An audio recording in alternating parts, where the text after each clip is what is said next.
Veseli smo tudi, da je z nami danes tudi gospa Chiara Riondino, vodja enote za poklicno izobraževanje in usposabljanje ter Cedefopa, DG Employment Evropske komisije. Miss Riondini, do we hear each other? I can hear you very well. Hi. I don't know if you can hear me. Where are you right now? I am in Brussels. All right. On a gray day in Brussels. It's not better here in Ljubljana. So no matter what, the rain is all around Europe. The virtual stage is yours. Thank you very much. I will try to share a presentation. I understand that it works better that way, so I will try. I hope that this is fine and you can see well. So I know that you've had a very exciting day so far. I could listen and enjoy the wonderful orchestra playing. I know that you talked about human nature and well-being and enhanced learning experience and robots and human emotions. I'm going to be a little bit more down to earth and tell you a bit what we are doing in the EU to make sure that vocational education and training is fit for the future. And I think this fits very well the topic of your conference, looking at new generations. It also fits very well with the European Year of Youth. So I'm confident that your project will bring important results, and it's not by chance that it has been identified as a good practice by UNESCO and UNEVOC for dissemination and take up also elsewhere. So a lot has been happening on vocational education and training in the EU.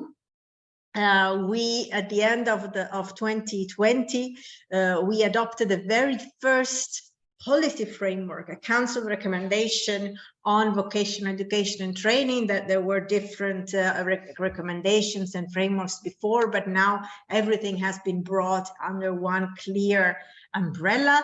And it's very important to implement this framework all together in Europe, because it makes us stronger when we are all going in the same direction. And why do we bet so much and we attach so much importance to vocational education and training? Well, first of all, because that is really very closely linked to society and to the labor market, and it is really important, a very important tool to provide us all, young and less young, with the tools that we need for our work, everyday life. It helps us make us resilient. It helps us navigate the green and the digital transitions. You know, we have in the EU a European pillar of social rights that lists all the rights that people in the EU should have and should enjoy. There are 20 principles, and the very first one is the right to quality education and training throughout our lives, and that can do just that.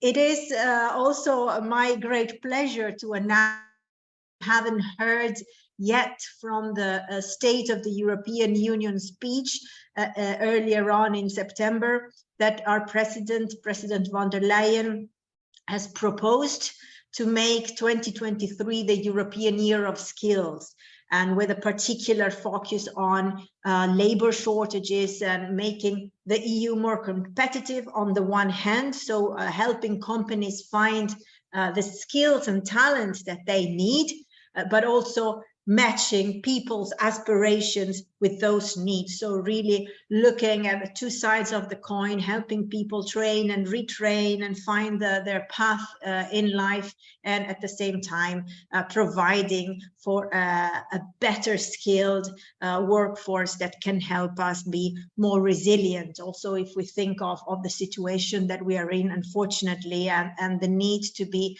less reliant on some exports and imports in in the global scenario. So what is the new architecture and framework for that?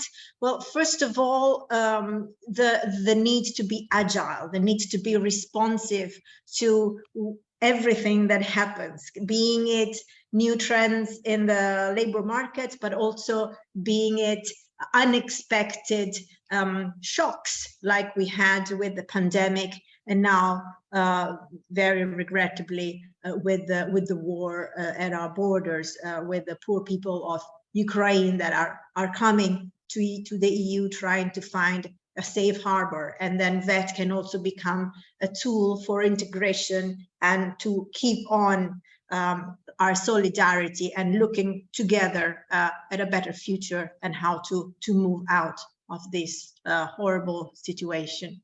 That is also synonymous for us with excellence. And you know, probably are familiar with our initiative on the Centers of Vocational Excellence. There are incredible examples everywhere in Europe and beyond, in all sorts of areas, of economic areas. It can be on water, it can be on urban greening, it can also be on social inclusion.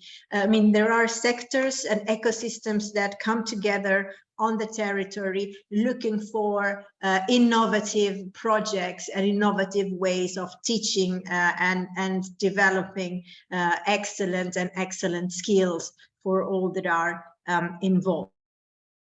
Fosters communities and we are really also trying to break the stereotypes that sometimes take place in some occupations, where there are some fields where there are usually more women and others, and where there are more men, and we would really like also to promote that as a good choice for all of us, irrespective of our socioeconomic background or gender or other types of characteristics. But the important thing is that, as we say in the Vocational Skills Week, is that everybody can discover their own talent and pursue it. We're very happy to see that member states are sending in their national implementation plans for the VET recommendation. So we feel that we are really on the right path to reach the common goals that we gave to each other in December 2020.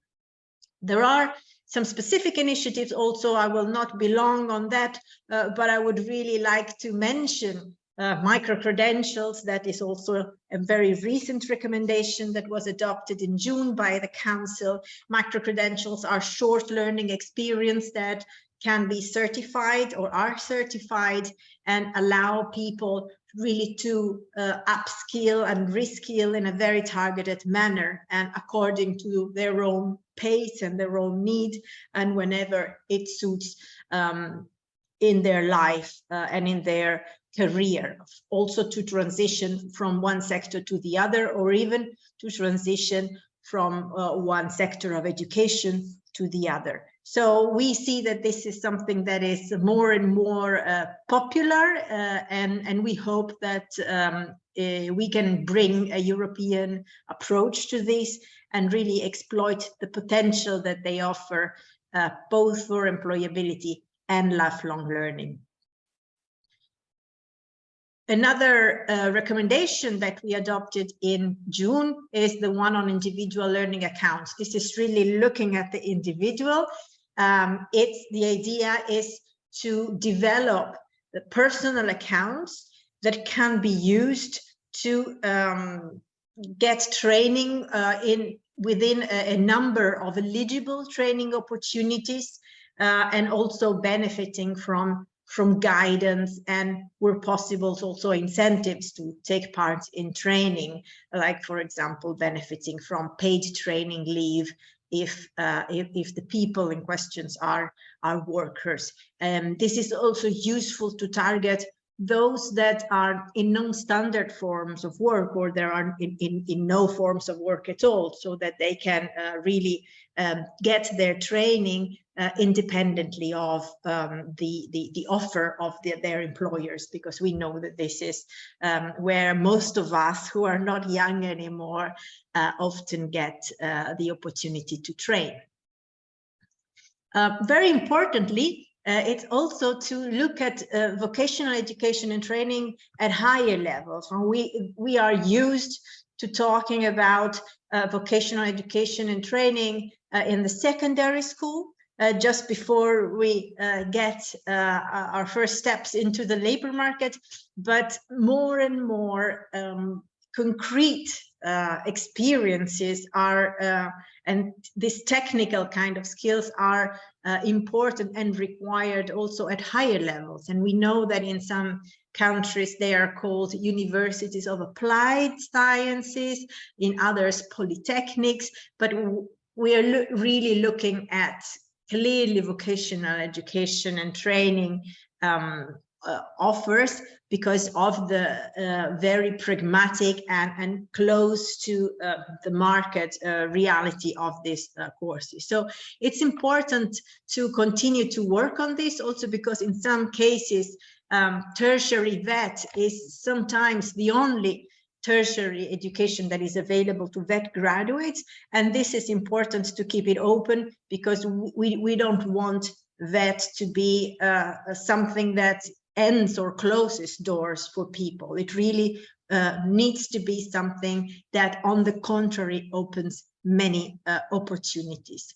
Here are just a few links that you can have when you will receive this presentation, and I also take the opportunity to invite you all to look at our online community of vet practitioners, EPALE, and feel free to have a look, and if you like what you find, please join us and share your experiences with other vet practitioners. So thank you so much. This was my presentation, a bit of an overview of a flavor of the main things that we are discussing and working on at European level, but much more will come next year during the European Year of Skills, and I hope that on that occasion I will be with you in person, and you also will have the opportunity maybe to come to Brussels or to go to another European country for another vet event, and to continue to work on this very, very important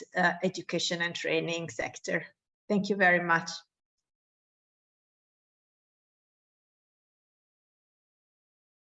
Thank you, Ms. Riondino, for all the insights, and hope to see you again soon.